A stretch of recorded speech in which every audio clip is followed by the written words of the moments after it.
छोटे से प्लास्टिक के गमले में लगा हुआ ये ढेर सारा ऑर्गेनिक तरीके से ग्रो किया गया पुदीना देखने में जितना ज़्यादा सुंदर है, खाने में और भी ज़्यादा टेस्टी है, क्योंकि हमने इसको घर पर ही फ्री में ऑर्गेनिक तरीके से ग्रो किया है। और एक आलू की खाद के इस्तेमाल करने के बाद में इसकी ग्रोथ दोगुनी हो गई। तो अगर आप लोग भी घर पर ऑर्गेनिक तरीके से फ्री में पुदीनों को ग्रो करना चाहते हैं तो इस वीडियो को कंप्लीट देखें। साथ में चैनल पर पहली बार आए हो तो हमारे चैनल को हमसे जुड़ने के लिए सब्सक्राइब जरूर कर लें। फ्री में ही ऑर्गेनिक तरीके से ढेर सारा घर पर पुदीना ग्रो करने के लिए सबसे ज़रूरी है पुदीने की मिट्टी आप लोग अच्छी तैयार करें। अच्छी मिट्टी तैयार करोगे तो आपका जो पुदीना है वो अच्छे तरीके से और घना और काफ़ी तेज़ी से ग्रो होगा। अगर आप लोग नॉर्मल मिट्टी जो आपके गार्डन की मिट्टी होती है, जो दूसरे प्लांट लगाने के लिए आप लोग इस्तेमाल करते हो, उस तरीके की मिट्टी में अगर आप लोग पुदीनों को ग्रो करोगे तो आपका पुदीना या तो कटिंग लगाने के बाद में सड़ जाएगा या मुरझा जाएगा।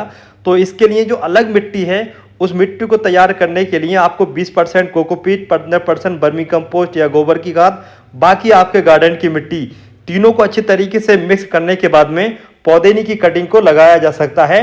बाकी काली और पीली जो ये चिकनी मिट्टी होती है, इस तरीके की मिट्टी में कभी भी पुदीने की कटिंग को न लगाएं। इस तरीके की मिट्टी में कटिंग लगने के बाद में 2-4 दिन के बाद में सड़ जाती है, गल जाती है और बहुत ही कम चांस रहते हैं इस तरीके की मिट्टी में पुदीने का ग्रो होने के। बाकी रेतीली जो मिट्टी होती है आप लोग उसमें डायरेक्ट लगा सकते हो, सबसे अच्छी रेतीली मिट्टी है। तो मेरे गार्डन की मिट्टी थोड़ी हार्ड थी तो मैंने ये दोनों मटेरियल मिक्स कर लिए हैं। और देखिए इस तरीके से आप लोगों को मिक्स करने के बाद में कटिंग को लगाना होता है। अब बारी आती है कि यार पुदीने की कटिंग कितने बड़े गमले में लगाएं, कितना गहरा गमला होना चाहिए। तो पुदीने की कटिंग को लगाने के लिए कोई खास गहरा गमला नहीं चाहिए होता है, बल्कि बड़े मुंह वाला गमला चाहिए होता है। तो यहाँ पर हम एक छोटा गमला ले रहे हैं जो कि मिट्टी का गमला है, लेकिन जो भी गमला ले रहे हो, टब ले रहे हो, सारे के सारे जो भी गमले वगैरह होते हैं इनके बॉटम साइड में 1-2 होल कर लें और जो टूटा हुआ गमले का टुकड़ा होता है टेढ़ा वाला, उसको बॉटम पर लगा दें, जिससे कि अच्छा ड्रेनेज सिस्टम बना रहे, जो एक्स्ट्रा पानी है वो आसानी से निकलता रहे। अगर पानी लॉक रहेगा तो जो आपकी कटिंग है वो सड़ सकती है। तो मिट्टी तैयार करने के बाद में देखिए इस तरीके से हमने मिट्टी को गमले में भर लिया है। अब बारी आती है भाई पुदीने की कटिंग को लगाने किस तरीके से। तो देखिए ये हमारे घर पर ही कल पुदीना आया था तो हमने ये पुदीने की कटिंग को तैयार कर लिया है। पुदीने की जो कटिंग है ये टॉप वाली लेनी है, फुलची वाली जो कटिंग होती है ये आसानी से लग जाती है। और कटिंग को लगाने के लिए 2 नोड एरिया होना चाहिए आपकी कटिंग में। नोड एरिया उसको कहते हैं जहाँ से पत्ते जुड़े होते हैं। तो इस तरीके से 2-3 पत्तियाँ जो नीचे वाली होती हैं उसको हटा दें और फिंगर की मदद से एक होल करें और इस तरीके से दोनों साइड से हल्का हल्का दबा दें। इस तरीके से आपकी जो कटिंग है वो आसानी से लग जाती है। तो इसी तरीके से सारी की सारी जो कटिंग है हम लगा लेते हैं। बाकी जो बीच की कटिंग होती है या फिर नीचे वाली कटिंग होती है उसको भी आप लगा सकते हैं, लेकिन जो टॉप की कटिंग होती है ये सबसे आसानी से ग्रो होती है। कटिंग को लगाने के बाद में आपको डायरेक्ट धूप में नहीं रखना है, बल्कि ऐसी जगह पर रखना है जहाँ पर छन के धूप आती हो या फिर 1-2 घंटे की धूप आती हो, सुबह शाम की धूप आती हो।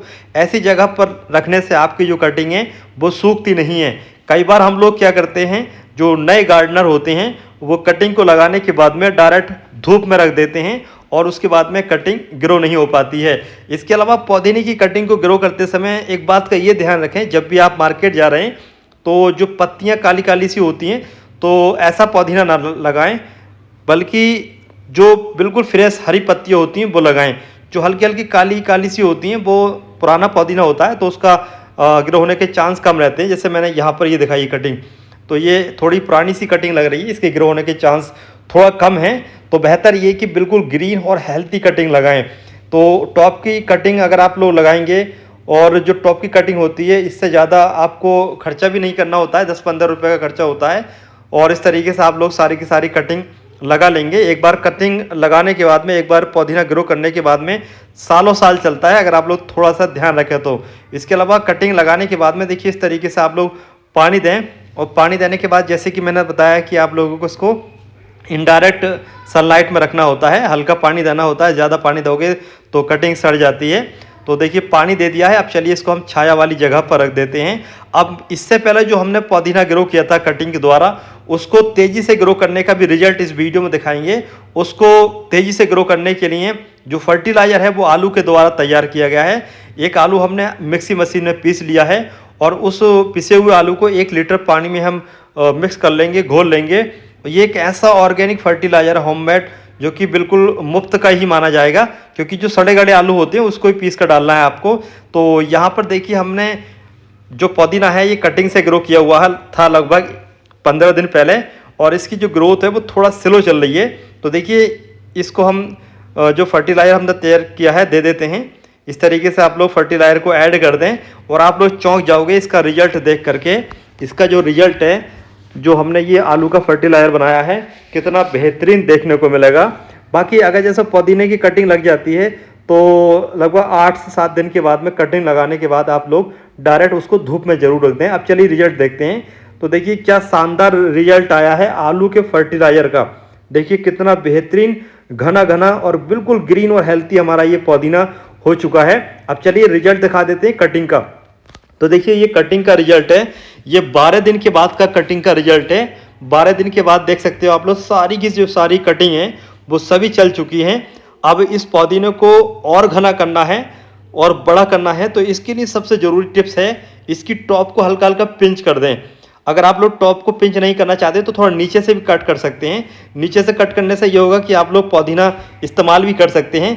और यकीन मानिए जब मैं ये पुदीना तोड़ रहा हूँ ना, इसके अंदर से जो खुशबू निकल रही है वो गजब की खुशबू है। बाकी जो हम मार्केट से पुदीना लेकर के आते हैं वो ज़्यादातर जो नाले निकलते हैं ना शहर के गंदे नाले, उसका पानी इस्तेमाल किया जाता है तेज़ी से उनको बढ़ा करने के लिए। तो वो पुदीना जो है ना हमारी सेहत के लिए मेरे हिसाब से तो अच्छा नहीं होता है। तो उस पुदीने से बच करके आप लोग घर पर ये इस तरीके से आसानी से पुदीना ग्रो कर सकते हो। वीडियो कैसी लगी कमेंट करके ज़रूर बताइए।